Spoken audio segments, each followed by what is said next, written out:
আজকে দেশের নেতৃবৃন্দকে সঙ্গে নিয়ে জাতির যে গুরুত্বপূর্ণ দায়িত্ব পালন করতে আমরা এসেছি, আল্লাহ তার জন্য আমাদের জন্য রহমত বর্ষণ করছেন। আল্লাহর রহমত নিয়ে আমি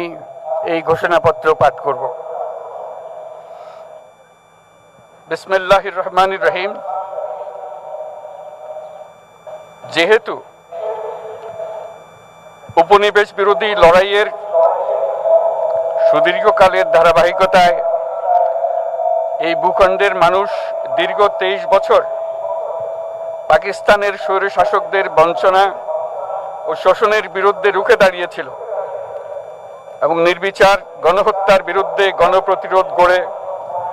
1971 সালে 26শে মার্চ স্বাধীনতা ঘোষণা করে রক্তক্ষয়ী মুক্তিযুদ্ধের মাধ্যমে জাতীয় মুক্তির লক্ষ্যে বাংলাদেশ রাষ্ট্র প্রতিষ্ঠা করেছিল। এবং যেহেতু বাংলাদেশের আপামর জনগণ দীর্ঘ আন্দোলন সংগ্রামের মধ্য দিয়ে এই ভূখণ্ডে স্বাধীনতার ঘোষণাপত্রে বিবৃত সাম্য, মানবিক মর্যাদা, সামাজিক সুবিচারের ভিত্তিতে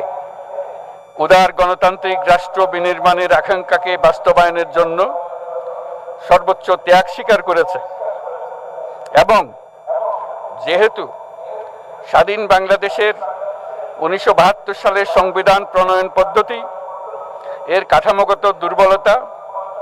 ও অপপ্রয়োগের ফলে স্বাধীনতা পরবর্তী আওয়ামী লীগ সরকার মুক্তিযুদ্ধের জন আকাঙ্ক্ষা পূরণে ব্যর্থ হয়েছিল এবং গণতন্ত্র ও রাষ্ট্রীয় প্রতিষ্ঠানগুলোর কার্যকারিতা ক্ষুণ্ণ করেছিল, এবং যেহেতু স্বাধীনতা পরবর্তী আওয়ামী লীগ সরকার স্বাধীনতার মূল মন্ত্র গণতান্ত্রিক শাসন ব্যবস্থার বিপরীতে বাকশাল নামে সাংবিধানিকভাবে একদলীয় শাসন ব্যবস্থা কায়েম করে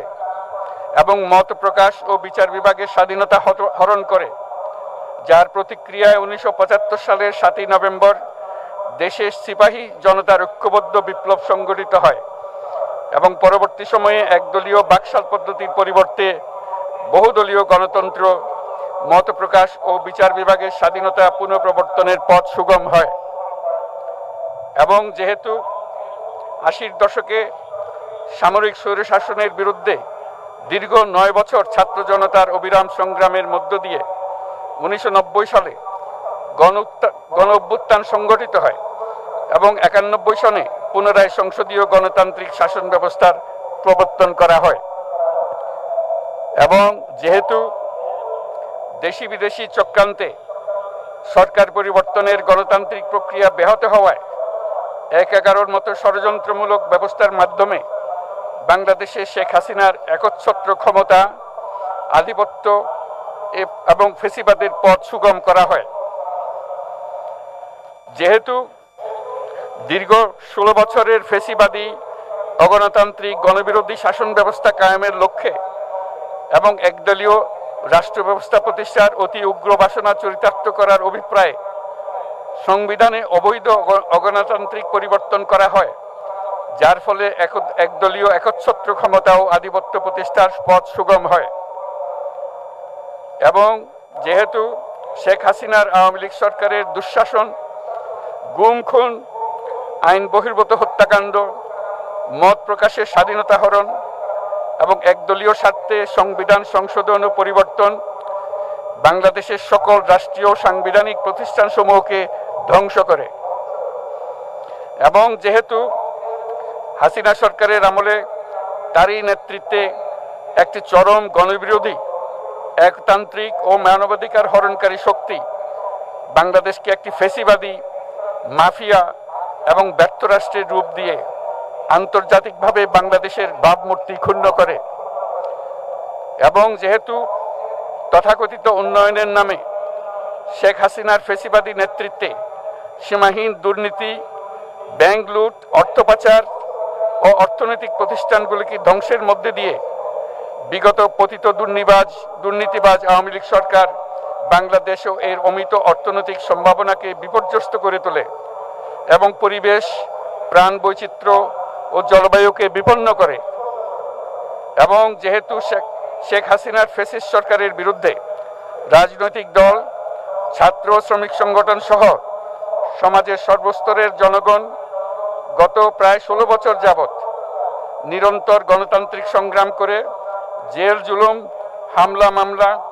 গুম খুন ও বিচার বহির্ভূত হত্যাকাণ্ডের শিকার হয়। এবং যেহেতু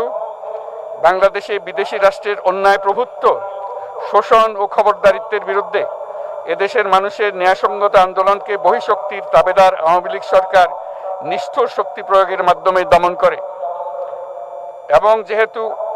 অবৈধভাবে ক্ষমতা অব্যাহত রাখতে আওয়ামী লীগ সরকার 3টি প্রহসনের নির্বাচনে এর জাতীয় সংসদ নির্বাচন এদেশের মানুষকে ভোটাধিকার ও প্রতিনিধিত্ব থেকে বঞ্চিত করে। যেহেতু আওয়ামী লীগ আমলে ভিন্ন মতের রাজনৈতিক নেতাকর্মী, শিক্ষার্থী, তরুণদের নিষ্ঠুরভাবে নির্যাতন করা হয় এবং সরকারি চাকুরিতে একচেটিয়া দলীয় নিয়োগ এবং কোটাভিত্তিক বৈষম্যের কারণে ছাত্র, চাকুরি প্রার্থী,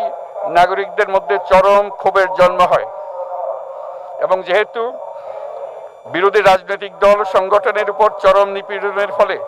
দীর্ঘদিন ধরে জনরোষের সৃষ্টি হয় এবং জনগণ সকল বৈধ প্রক্রিয়া অবলম্বন করে ফ্যাসিবাদ বিরোধী লড়াই চালিয়ে যায়। এবং যেহেতু সরকারি চাকরিতে বৈষম্যমূলক কোটা ব্যবস্থা বিলোপ ও দুর্নীতি প্রতিরোধে বৈষম্য বিরোধী ছাত্র আন্দোলন চলাকালে আওয়ামী লীগ সরকার কর্তৃক ব্যাপক দমন পীড়ন, বর্বর অত্যাচার, মানবতা বিরোধী হত্যাকাণ্ড চালানো হয়, যার ফলে সারা দেশে দলমত নির্বিশেষে ছাত্র জনতার উত্তাল গণবিক্ষোভ, গণ অভ্যুত্থানের রূপ নেয়। এবং যেহেতু ফ্যাসিস্ট শক্তির বিরুদ্ধে অদম্য ছাত্র জনতার অভ্যুত্থানে রাজনৈতিক দল, ধর্মীয়, সামাজিক, সাংস্কৃতিক, পেশাজীবী, নারী ও শ্রমিক সংগঠন সমূহ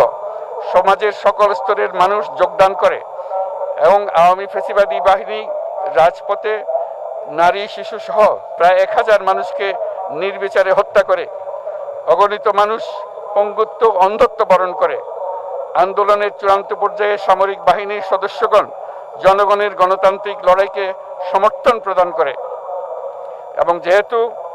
অবৈধ শেখ হাসিনা সরকার পতন, ফ্যাসিবাদী ব্যবস্থার বিলোপ এবং নতুন রাজনৈতিক বন্দোবস্তের লক্ষ্যে বৈষম্য বিরোধী ছাত্র আন্দোলনের ডাকে জনগণ অসহযোগ আন্দোলন শুরু করে, পরবর্তী সময়ে 5ই আগস্ট ঢাকা অভিমুখে লং মার্চ পরিচালনা করে এবং ফ্যাসিবাদ বিরোধী আন্দোলনরত সকল রাজনৈতিক দল, ছাত্র জনতা তথা সর্বস্তরের সকল শ্রেণীর, পেশার, আপামর জনসাধারণ তীব্র আন্দোলনের চূড়ান্ত পর্যায়ে গণভবনমুখী জনতার উত্তাল যাত্রার মুখে ফ্যাসিস্ট হাসিনা 5ই আগস্ট 2024 তারিখে পদত্যাগ করে দেশ ছেড়ে পালিয়ে যেতে বাধ্য হয়। এবং যেহেতু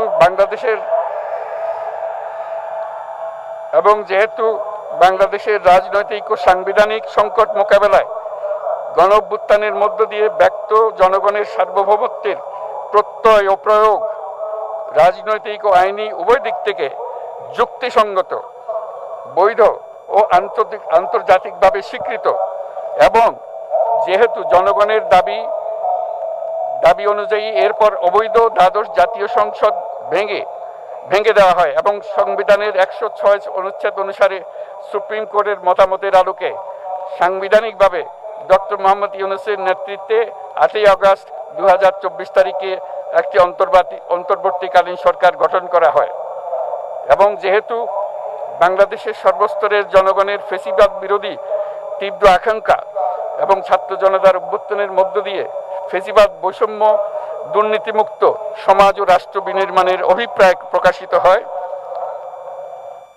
সেই হেতু বাংলাদেশের জনগণ সুশাসন ও সুষ্ঠু নির্বাচন, ফ্যাসিবাদী শাসনের পুনরাবৃত্তি রোধ, আইনের শাসন,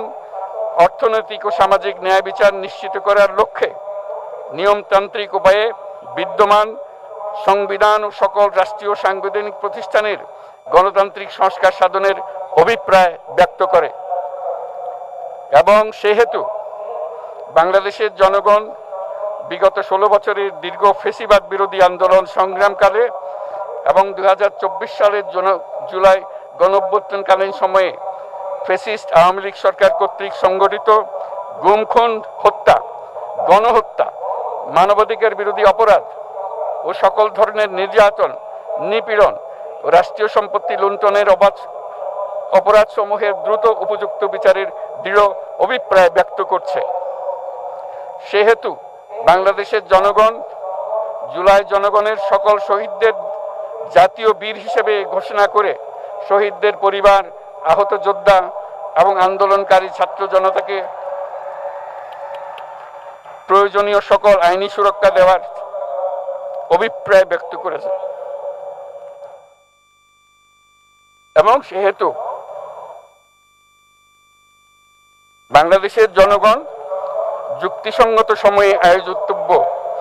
অবাধ ও সুষ্ঠু ও নিরপেক্ষ একটি নির্বাচনের মাধ্যমে গঠিত জাতীয় সংসদে প্রতিশ্রুত প্রয়োজনীয় সাংবিধানিক সংস্কারের মাধ্যমে দেশের মানুষের প্রত্যাশা, বিশেষত তরুণ প্রজন্মের আকাঙ্ক্ষা অনুযায়ী আইনের শাসন ও মানবাধিকার, দুর্নীতি, শোষণমুক্ত, বৈষম্যহীন ও মূল্যবোধ সম্পন্ন সমাজ এবং গণতান্ত্রিক রাষ্ট্র ব্যবস্থা প্রতিষ্ঠার অভিপ্রায় ব্যক্ত করেছে। এবং সেহেতু বাংলাদেশের জনগণ এই প্রত্যাশা ব্যক্ত করছে যে একটি পরিবেশ ও জলবায়ু সহিষ্ণু, অন্তর্ভুক্তিমূলক, টেকসই উন্নয়ন কৌশলের মাধ্যমে বর্তমান ও ভবিষ্যৎ প্রজন্মের অধিকার সংরক্ষিত হবে। এবং সেহেতু বাংলাদেশের জনগণ এই অভিপ্রায় ব্যক্ত করছে যে ছাত্র গণঅভ্যুত্থানের 2024-এর উপযুক্ত রাষ্ট্রীয় সাংবিধানিক স্বীকৃতি প্রদান করা হবে এবং পরবর্তী নির্বাচনে নির্বাচিত সরকারের সংস্কারকৃত সংবিধানের তফসিলে এই ঘোষণাপত্র সন্নিবেশিত করা হবে। এবং 5ই আগস্ট 2024 সালে গণঅভ্যুত্থানে বিজয়ী বাংলাদেশের জনগণের আকাঙ্ক্ষার প্রতিফলন হিসেবে এই ঘোষণা প্রণয়ন করা হলো। জাতির সার্বিক মঙ্গল কামনা করে আমি জুলাই ঘোষণাপত্র আপনাদের সবার সামনে উত্থাপন করলাম। আল্লাহ সকলের জন্য মঙ্গল দান করুন, জাতির জন্য মঙ্গল নিয়ে আসুক। সবাইকে ধন্যবাদ। আল্লাহ হাফেজ।